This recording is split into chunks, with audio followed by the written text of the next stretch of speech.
Hey everyone, this is Chris Bodor with the Ancient City Poets, and we're going to be doing the last Sunday of the month as a Zoom room. We've been doing it for a couple of months now. I'm here in downtown St. Augustine. People are starting to come back. We have to wear masks. It's a mandate. Whenever you go inside, you have to have a mask on because people can't stay 6 feet away when they're in a small little souvenir store. But we got our name on the marquee here.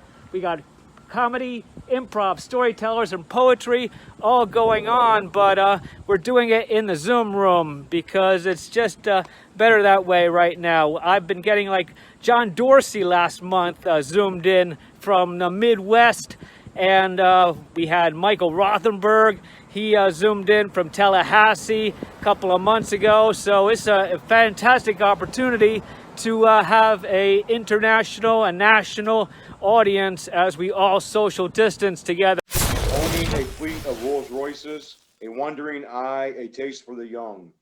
Now, I've no one left to inquire of life's contradictions. I've re-listened to all the words of every Grateful Dead song, looking for clues. The Buddha hasn't written any sacred verses in centuries. All the holy men that have dug up supposed sacraments have all been false prophets. Ruther and King are gone. John Prine left early. Bob Dylan is still hanging on, but he ain't writing horoscopes for Midwestern troubadours. That's America's problem. There ain't no gurus left to soothe the people. Plastic-hearted pulpit whores have sold the rights to Jesus' words. Coffee houses print them on tea bags. It's spiritual anarchy out there. Less and less millennials are signing up to be soldiers for dead prophets. Jim Morrison and John Lennon are gone, holy ghosts in a heavenly Hall of Fame super band. And the young ones are milling about through tear gas clouds and fascism, and Jesus is still dead, Buddha is mute, Muhammad is hiding, and Charles Bukowski is still fucking dust in the wind. Thanks, Chris. Thank you so much. And I think we're off to a great start. I feel the poetry vibe flowing through my veins. I had a cup of coffee in me and I was starting to choke a little bit. My wife just handed me some root beer through the window. I'm zooming in on the back porch hosting this meeting, and it's a cane sugar root beer. So if you see me nipping on this, it's some good old root beer from Boyland Bottling Company, and apparently they're based in New York City, New York. So let me get this poetry reading off the ground. Not that you didn't already, Dan. That was a perfectly appropriate poem. I have a piece called The Gathering Place. It goes something like this. Odd fellows assemble to break bread and retread a chain letter that continues until it combusts. Writers do not live on library shelves. They unwind in the bar rooms, convene in coffee shops on Main Street, they hold court in cloisters of exposed brick, evoke the therapeutic power of the pen, and speak and breathe and leave the gathering feeling better than they first felt when they first arrived. There's lines on paper, there's lines on our faces.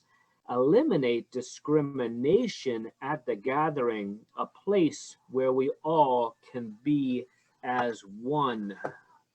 And then something in the summer theme, I'm gonna just throw out this one here. I wrote a poem series of 3 particular summers, and it got published in FM 10 back in the day. So here is a poem about the summer of 1985. During that summer of 1985, the beach beckoned to me, but instead I got my wings clipped. My high school diploma in one hand, and in my other I held a time card. Chained to a Joe press, I was chained, then unchained for 30-minute lunch breaks and 2 15-minute breaks. During my too long tenure at the factory, I never soared too close to the sun. I never dipped too close to the ocean waves. I never flew at all. I just floated along the factory floor. So Dan and I are working man poets. We have day jobs and we create on the side. We even create during lunch break. And I would like to call up the first person on our list, Edward. Unmute your microphone and share with us as we roll along on the July open mic poetry reading. Okay, hope you can all hear me. It's nice to be here. Actually, I saw Dan perform at the Civic Media Center 2 years ago Right. with Michael. I participated also in the 1,000 Poets for Change at that time. That's So I'm right, coming, Ed. Yeah, you're part of the Gainesville scene. That's right. right, so I'm coming to you Fantastic. from Gainesville. And so anyway, I just wanted to acknowledge that, kind of recognize your face, Dan, but it's been a little while. As far as poetry writing, I did a lot of that in my college years. I did nothing while I was doing the 9 to 5. Since I retired in 2010, I've been on the open mic circuit wherever I can find it. So anyway, I have a couple of poems for you. I've tried to stay with a summer theme, but not always. So the title of my first poem is Afterglow. My fingers glide slowly about your waist. Hands ebb and flow across the soft topography of your resting body. Your hair, like damp seaweed, tossed ashore by crashing waves of bliss. My tongue, tasting your sweet, salty essence on my lips. My body, sinking through warm, benthonic currents of sea-deep serenity, for my ear in the valley of your breast. Here's the sucking, tunneled wind of my breath, like a seashell's diminished ocean roar. What can you tell us, Ed, about the Gainesville scene as it exists now? Are there any online activities or readings? Yes, the Civic Media Center Poetry Jam that's been going on continuously since 1994 has continued as a weekly Zoom meeting. We also have a couple of local poets that are hosting mic poetry readings on Zoom. David Moss, every other week has been coming on. We don't have any public venues at this time. There's quite a few groups in the area, but there's only a few that are meeting online. So we're trying to keep it alive during the pandemic, and wishing good luck to everybody with that. Absolutely. And I wanted to thank you for always reposting the Ancient City Poets announcements, letting people know about our events. And now with this online interest, we get to, share a reading together, you and I really appreciate that. And I'm going to try to be more diligent to help get out word about the Gainesville scene. So I'm going to make sure that you have my email address and get you, on the email trail and so forth. But Edward, thank you so much for your support. Right. Next on the list is Beverly Kessler. Was Beverly able to get back on? Let me check. Oh dear. Okay. No, she's not here. Okay, but we'll save us the spot for her. Ruthie, take it away and tell us about all the exciting stuff that's going on in Jacksonville. Okay, hi, thank you.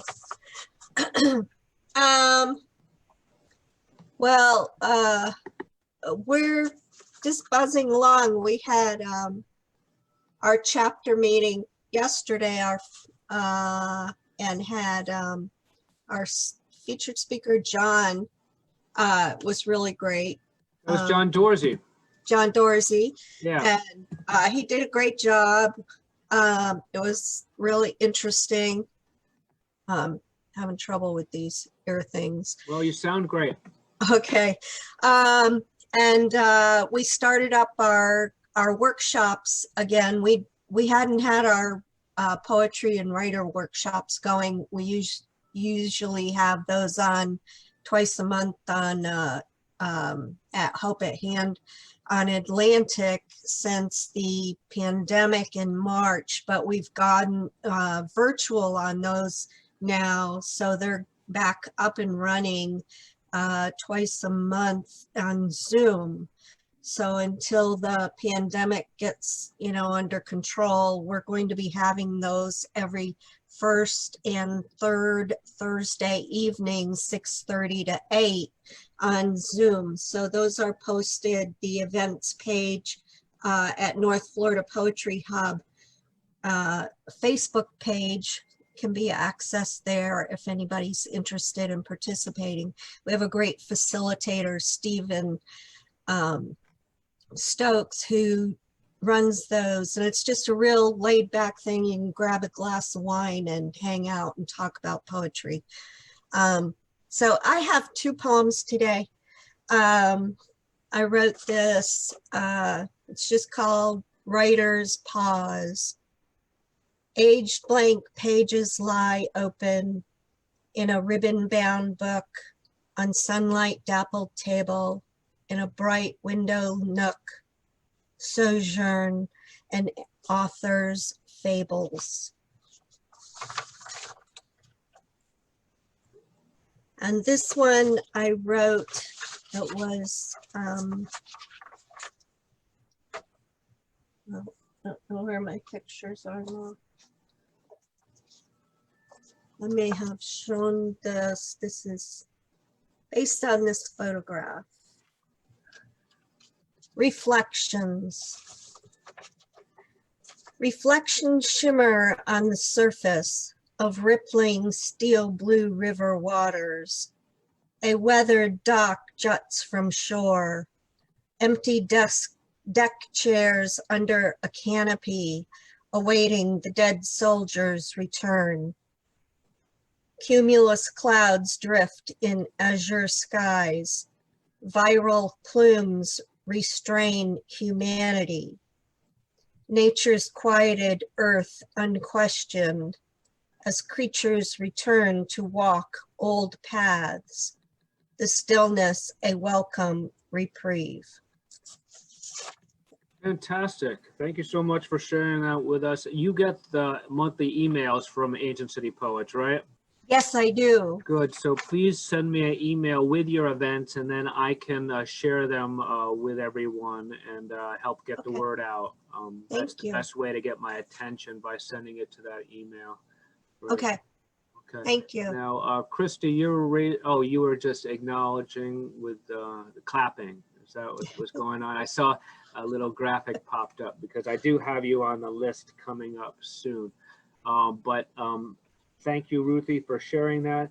Bruce, you're next on the list. Tell us about yourself and what the poetry scene is like in Mystic, Connecticut there.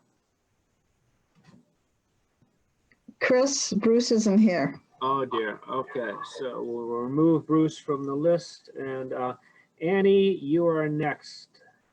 A big fixture in the St. Augustine scene and a member of Pam Jam 2020, one of the 18 poets collaborating with 18 or one of 18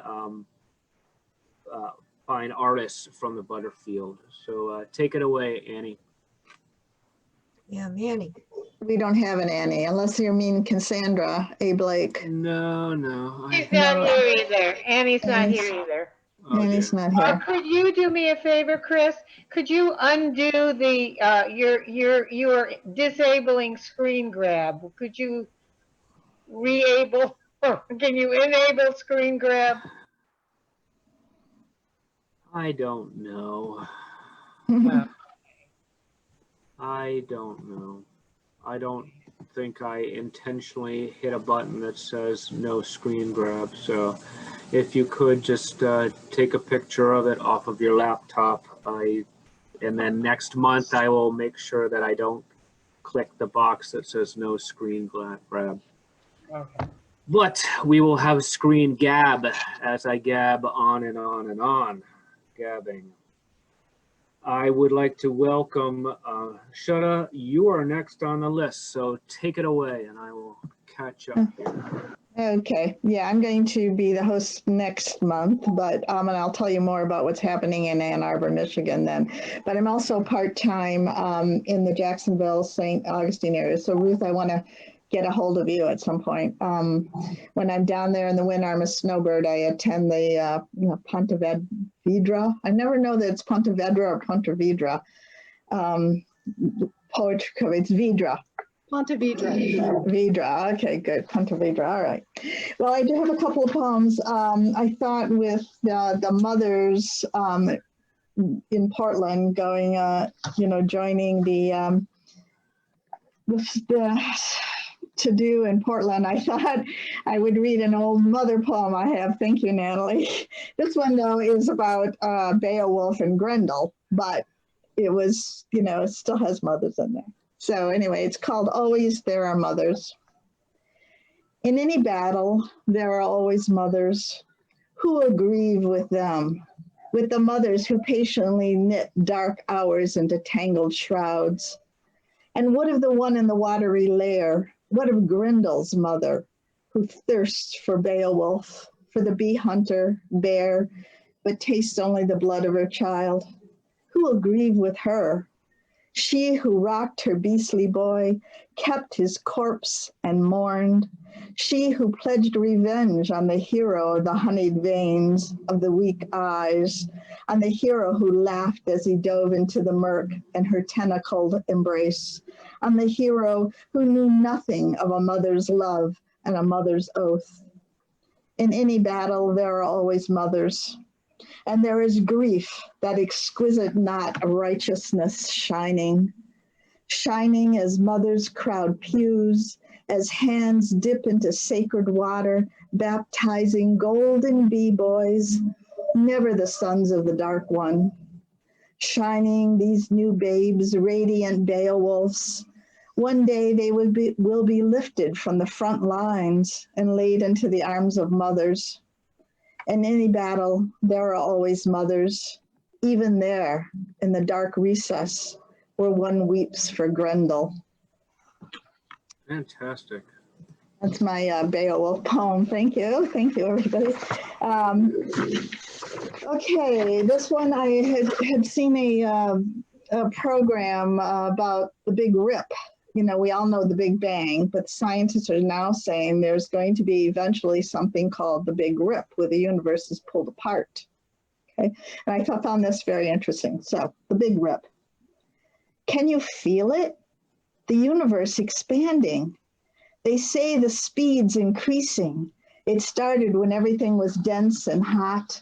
Then bang, the void, or not void, no one knows which, suddenly expanded into galaxies of protons and neutrons, and it's been sprinting outward ever since.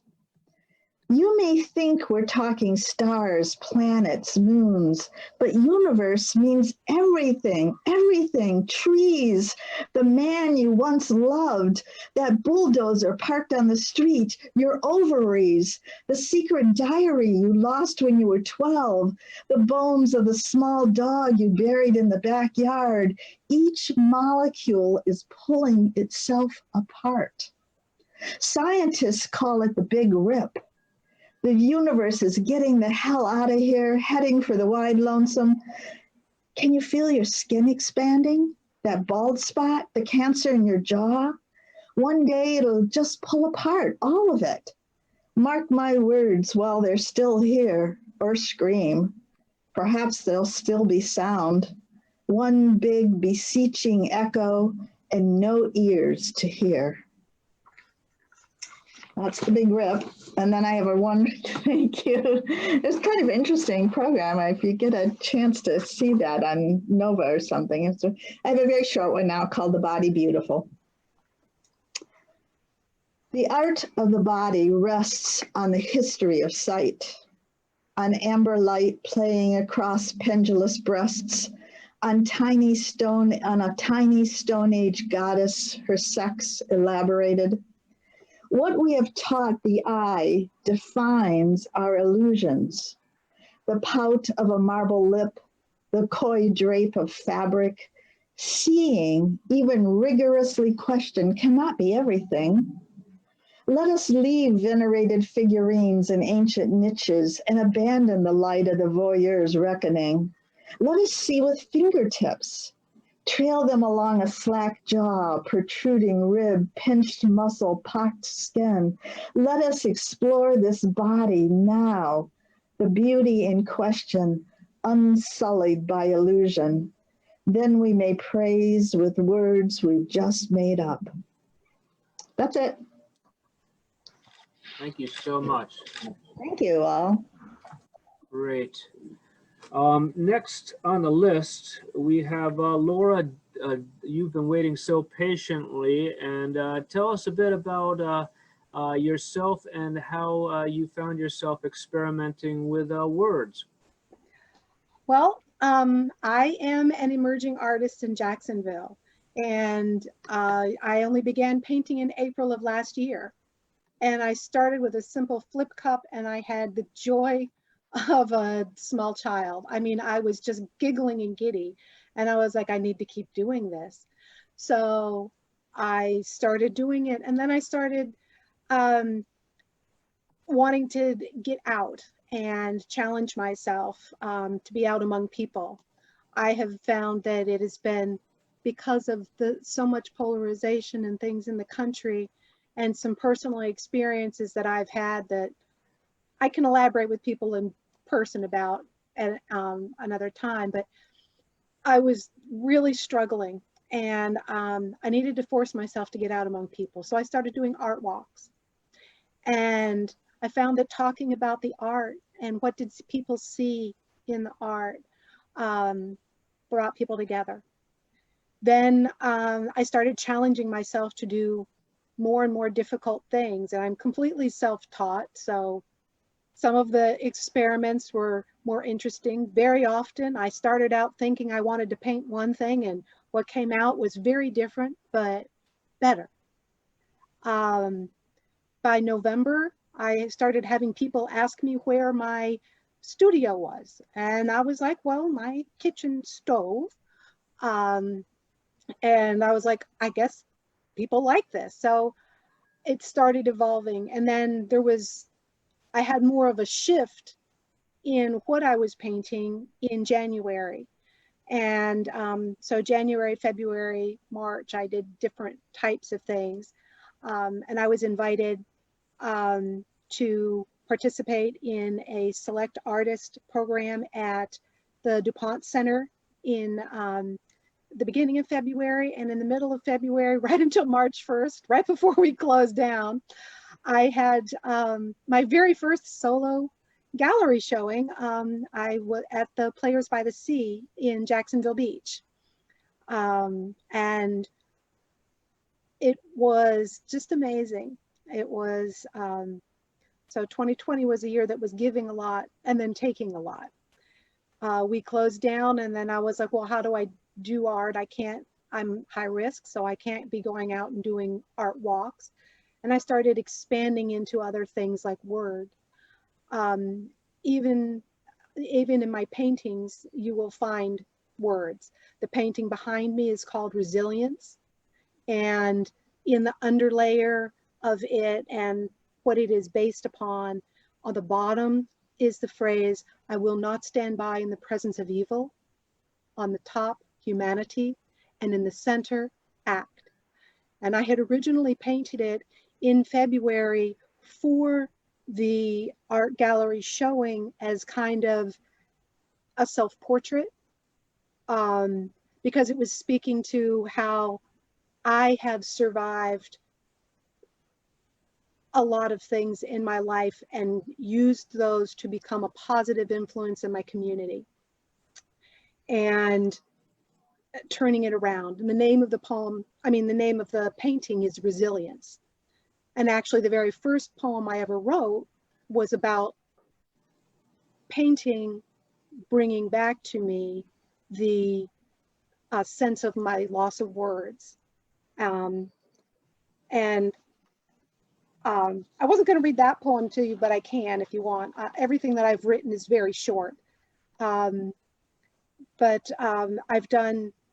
was going to read a couple that I've done just in the last week. But maybe based on that intro, I will read that first one.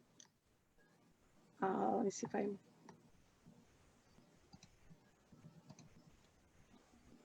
My first poem was called Emerging, and I wrote it in June.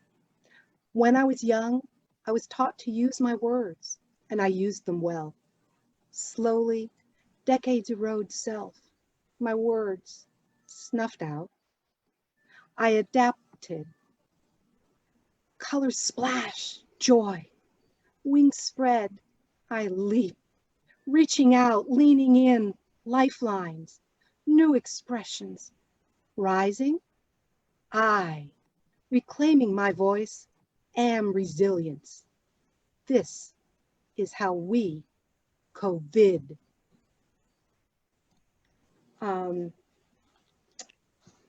These are a couple that I wrote just this week. This one is called One More Breath. And it speaks to the inner conversation that someone is having with themselves during their last breath, whether it be from suicide, whether it be from being choked out, whether it be from drowning in their own lungs from COVID. One more breath. Don't do this. The body cries, don't do this to me. Don't defy, deny, decry, cry out for me. Be we, be. One more breath. Cried she, cried he, cried we, cried me, cried we. Be one more breath.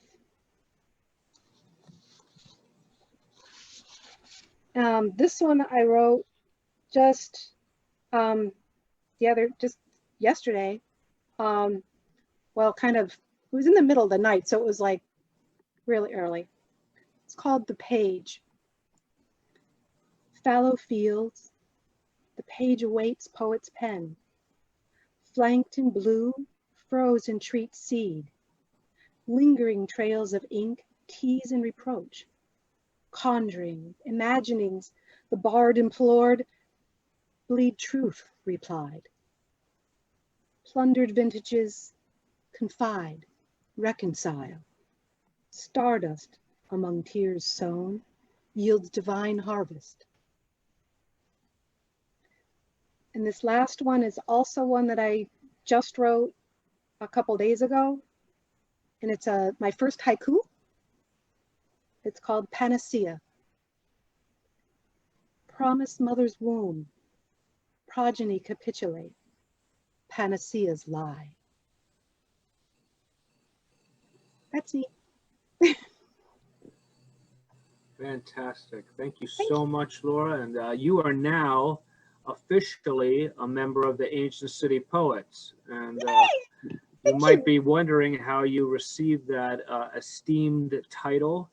Yes. It's very complicated. What you need to do is put your name on the sign-up sheet at an open mic for the Ancient City Poets, and then you need to come up and read that poem, and that's what you've done. So you have now been elected into the Royal Order of the Ancient City Poets, and you can put that on your resume that you are a member of the Ancient City Poets, just like all the other people who have come up and read during our open mics during the last, well, it'll be 11 years this coming August when Shudda and I open up the mic on the last Sunday of August next month. That will be our 11-year anniversary we'll be celebrating. So it'll be a Awesome. monumental occasion. Yeah. So great. I hope you enjoyed that experience, and I hope that the other words are exciting to you and push your poetry to the next level. Now, I'm very inspired by everyone that I've heard. dynamite. And don't forget to check out our YouTube channel, and we also have some videos on the Facebook page from past performances to see what we've been involved with all these years. Now, Natalie actually has an acting background. She works in many different art forms, and we're all excited to hear what she's going to be sharing with us today. So take it away, Natalie Beltrami. All right, thank you. Just a word to Shudda. I used to live in Portland, so I have a lot of friends in Portland. Anyway, all right. I'm going to show you, let's see. I'm going to show you, this is one of the Pam Jam poems. And to tell you the truth, I may have read it last time, I don't remember. But it seemed to go along with something that Laura was doing. So it's called Ascension. And this is the picture that goes with it. It's a picture of, can you all see the picture? Whoops. Whoops. Oh, wait a minute. It's gone out. The picture has gone off, of course. Anyway, technical difficulties. We all seem to be having them tonight or today. Yeah, it's going to be the title of my next book. Okay, right. Technical difficulties. Okay, well, you saw it. It's a picture of, basically a hole with light shining down. And the name of it is Ascension, the poem. Sometimes I get so deep inside, it seems as dark as blind. With fumbling fingers, I scan the darkness, stumbling over promises from lost lovers, carcasses of abandoned dreams, and a mound of maternal guilt. Until at last, a sturdy wall. Hungry hands struggle to read its litany. I know this wall, an old acquaintance, stalwart guardian of my feelings, pockmarked with past assaults. I hazard a small step backwards, nearly plunging into a raging river of regret, ready to join Ophelia on the Stygian current. But wait, have my eyes become accustomed to the dark? Or is there a faint glow hinting of salvation? I can see my feet now, bare and bleeding, yet moving forward, coaxed along an uncertain path by shiny stones of hope. But just as I stand, swaddled in light, deliverance assured, the path before me ends. Then I look upward, where a golden shaft ascends to a coming dawn.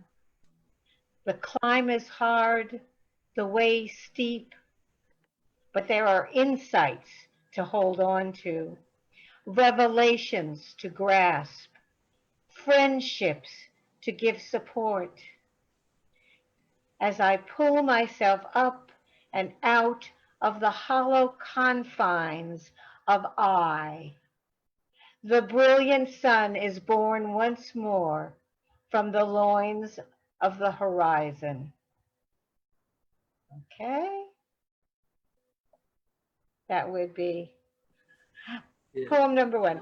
And now on a lighter side, and this is actually This is terrible, but it's already become an obsolete poem. But while you can still remember what it was like, I'll read it to you. And it really isn't very profound. It's called The Bottom Line. Forget your gold and diamonds, your emeralds and pearls. Cash in all your stocks and bonds. I'll tell you, boys and girls, stocks are in the toilet. Now that's your biggest hint of how a smart investor can really make a mint. If your 401k went down the tubes, your future put on hold, if you've got extra TP, it's time to rock and roll. It's time to don your gloves and masks and sit outside your grocery store. A crappy situation can yield 1,000% or more. So there we Bravo. there we go. Let me see. I might have one more if time allows. Yeah, just one more. Okay. All right. To be honest with you, I don't even remember writing this, but I like it. She had not noticed the weeds before. She had only noticed the flowers. Now she only noticed the weeds and yanked and tugged at their stems mercilessly, triumphant when the roots reluctantly released their grip. Her fingers explored the soil for any trace of subversive activity. They had become the enemy, and she would uncover the resistance. Pulling was not enough. She would use chemicals, spreading them and spraying them. It was, after all, for the flowers. Sadly, collateral damage of the war. Nothing can survive in a war zone, especially beauty. Thank you so much for sharing those words, and we look forward to your contributions for Pam Jam. We're working hard on creating the event for November. Mid-November is the target date, and it was going to be a crowded gathering in the Butterfield Garage Gallery with different musicians, different fine artists, different poets. I was thinking, let's bring in a fire eater and just have a grand old time. But now we're evaluating every week how we approach live events, and it might turn out to be a virtual thing, which can happen, and even an online auction so that people can bid on the works of art that are created and inspired by the poems. So everyone stay tuned to see how Pam Jam 2020 is going to be handled. And the next person on our list is Chris Castle. And Chris also has a very musical side to herself. And we're all very excited to hear what you have to share with us today. So take it away, Chris. I was thinking about the state of the world today. And a lot of times we look at the huge numbers and we don't see the individual people who are involved in those huge numbers. And some very specific things have happened quite recently that will change so many people's lives and all of ours in turn. This is called Where to Go. And it's also in keeping with the hazy summer thing. Where to go. It was an egg frying on the concrete summer day, a high noon, low breeze doldrums day. Dust devils danced as the buses and trucks sped by, sculpting the trash and transient tableau. The rent moratorium was over. Out in an ear with slim belongings, a cradled, raggedy, misshapen stuffed animal, a tattered, feathered hat, the old woman's Sunday crown, a grandmother and one chattery child not long out of diapers. Baby feet stepping quickly, sidewalk sizzling through the thin-bottom slippers alongside arthritic grinding shuffle.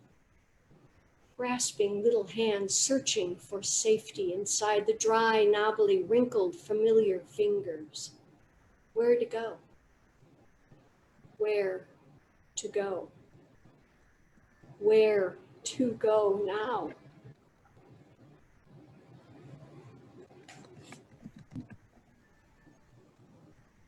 Thank you. Thank you so much, Chris.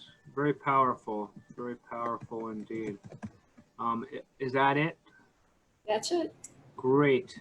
I just love the way you put so much creativity into your performances. And Chris does have a considerable amount of stuff on YouTube. If you just search her name in YouTube, you'll get access to all these really great songs and a real creative vision. So Quick note about that, just so you know, people who don't know me will realize my name, as you can see from the little thing there, is Chris with a CH and Castle with a K. So if you're looking me up, you need to use that spelling. I'd like to interject that in August, there will be an online performance by the Tale-Tellers of St. Augustine. I will not personally be in that performance, but it will be on Zoom. So you might want to keep up on the Tale-Teller site for that. Natalie, are you going to be in that show? Yep. Okay, so Natalie will be in that show. And so again, if you're, one of the things I did in the past was my song about masks. So if you look me up, you might want to hear that. Fantastic, great.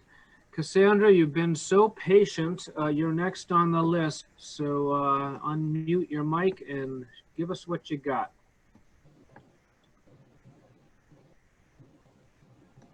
If you're still there. Cassandra. I'm sorry. I keep trying to touch the screen. I think I'm on my iPad or something. All right. Okay. So I think the last time I was here was in April. Yeah, when you zoomed in from Trinity. Yeah. Background. Yeah. Yeah. And when I got laid off the third week of March, I think it was, I've been home a lot, and I've been doing a lot of my art, painting and stuff. So, and working on different projects. But I have been writing lately, and I have a few, hold on one second. I just got to get it on my phone. There's short ones. The first one is called Half of Me is in the Road. So there was a picture of my cat that I took, and half of him was in the road or the driveway, and the other half was on the grass. That's where it came from. And I wish I had that picture to go with it, but it says half of me is in the road, waiting to be squashed, and the other half is stretched out on the green, languishing in the luxuries of sober-minded living, presently trusting that just for today, I'm right where I'm supposed to be, somewhere in the middle. And then I have a short one also called The Fresh Flower.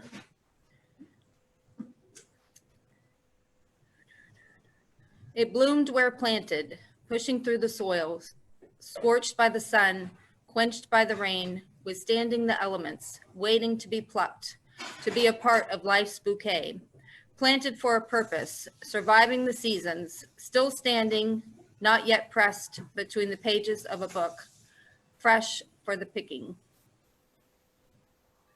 Thank you so much. And if it's any consolation, everyone who's participating in the Ancient City Poets open mic today through Zoom, we are being featured on Facebook Live through our Ancient City Poets page, and we have people from over the world joining in to view. Gabor is checking us out, Don Runk from St. Augustine, and Joyce is checking us out, and Patricia Conauer, who comes to the open mics all the time, she's checking us out as well through Zoom. And so that's our audience, and we're the people who are reading and sharing the poems. So it adds a little bit of extra worth and weight to the words that we share over the microphone. So I do want to call up Christy Sanford, who has some work that she'd like to share with us. So without any further ado, take it away. Another member of the Pam Jam 2020 crew, 18 poets teamed up with 18 Butterfield artists. Then we're reaching out to 18 musicians to turn it into P for poetry, A for artists, and M for musicians. That's what Pam Jam is all about. We just jam out and we learn from each other, and we have an art interaction as a result. So take it away, Christy. Okay. Hello, world. I was in Gainesville for over 20 years and very familiar with the Civic Media Center, Edward. So it's nice to hear about that. I've been there on many occasions and was a member of the Gainesville Poets and Writers Group for over 30 years. So that, and then I taught as a visiting writer at the University of Toledo. So you're hitting me all over the place today. I'll read one that sort of fits in with what Shada was talking about, being ripped apart, only this is a little bit not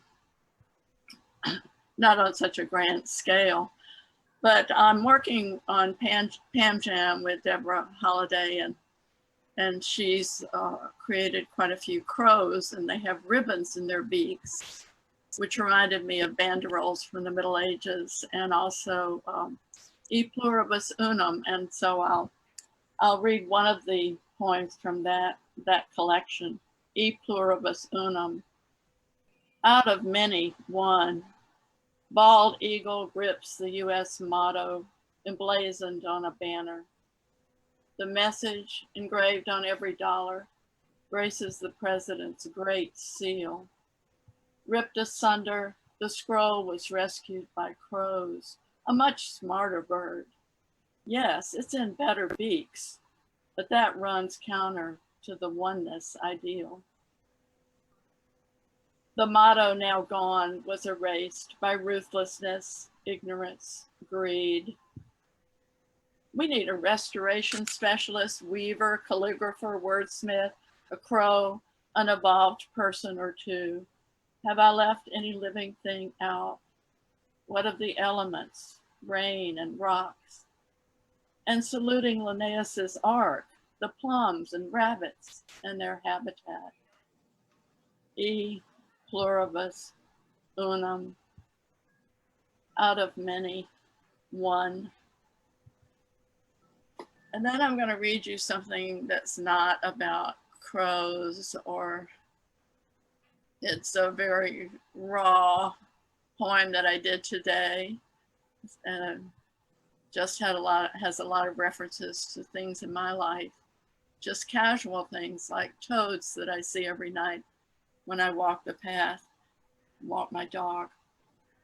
Doesn't even have a name yet. So if when standing you suspect bad air, drop to all fours and crawl. Crawl as if your life depended on it. Crawl as if there is no tomorrow, but only a toad-filled universe.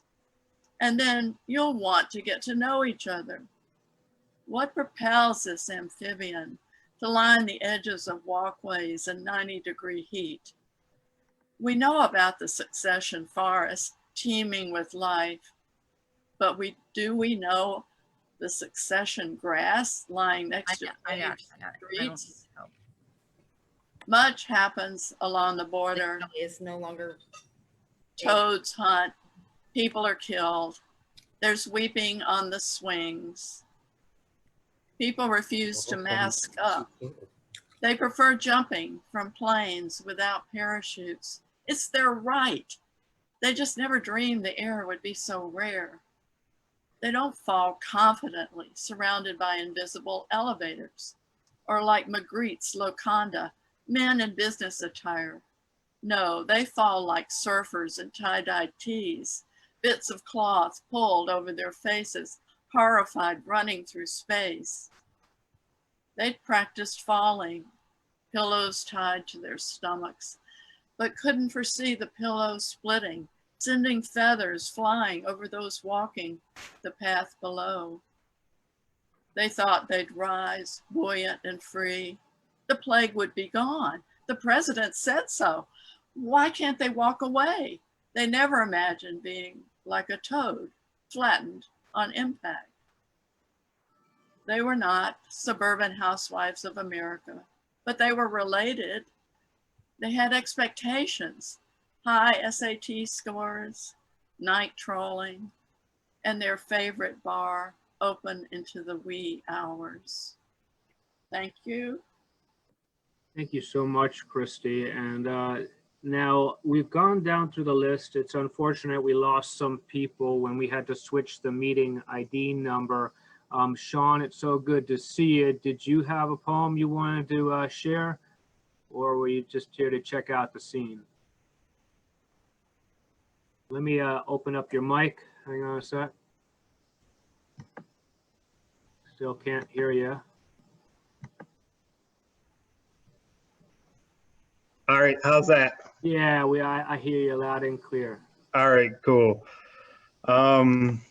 This is a poem I wrote about a protest at the Capitol in Michigan. It's Lansing, Michigan, and they're protesting. Well, we were protesting a law that was being passed.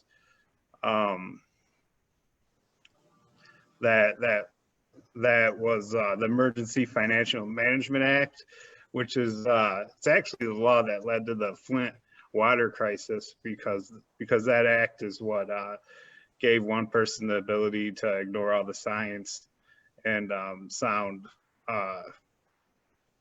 judgment that came from, you know, getting cleaner water from Detroit, rather than trying to purify their own water in Flint. But this is the poem that I wrote about that protest. We ate the stars in spoonfuls, raised to shine in us. We saw the universe expanding over every line we crossed, and every painted stroke of us tripped colors on the floor. We ate the stars, we ate infested spirits, every sorrow whole, and licked the lips of ego, calling it the one. Words transformed on paper, I heard a ringing bell and felt its waves of music like circles from a cloud. My feet set down on earth with you, a changing in the air. Her ever glowing light is heard in every hidden name. We breached that song with fever, burning just the same.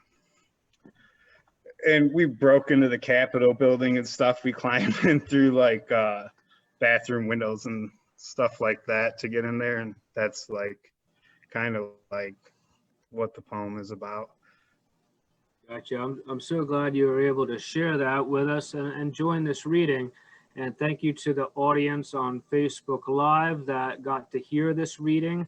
We are the Ancient City Poets. We gather on the last Sunday of every month in St. Augustine, Florida. Because of COVID, we've been doing it through Zoom since March. So this is the 5th gathering that we've done through Zoom, and I'm so grateful for everyone for the words that you shared.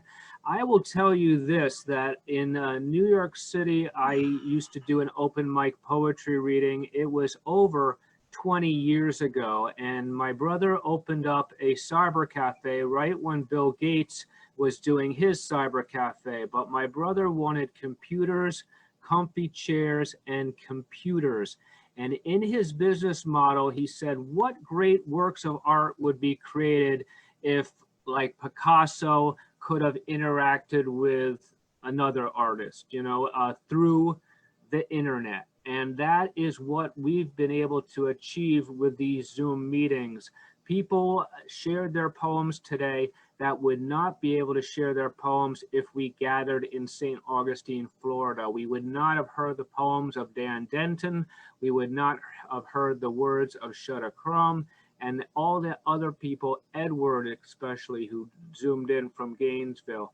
It's a very powerful thing what we've just done. We've all gotten together and shared our words in a national level. And I just got word that a poet from England would like to be on the sign-up list next month. So we will go international next month. So I do want to thank everyone for being a part of this open mic. It's been documented on Facebook Live. If you'd like to go back to the Ancient City Poets page and relive it, go right ahead. And thank you again, everyone, and keep in touch. Go to bodor.org. That's the Ancient City Poets website. There's contact information. You can send an email and get on the once a month mailing list so we can all stay in touch. And that's how we create great works of art, by interacting off of each other. We work in isolation, and then we share our work when we get out of isolation. And that is how we thrive and grow together as a culture. Yes, just like yogurt and bacteria, we grow as a culture. So take care, everyone, and continue the dialogue. Thank you again. Take care.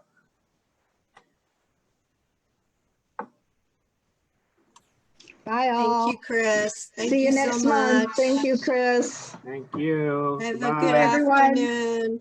Good night, Yep. John Boy. Bye. John Boy.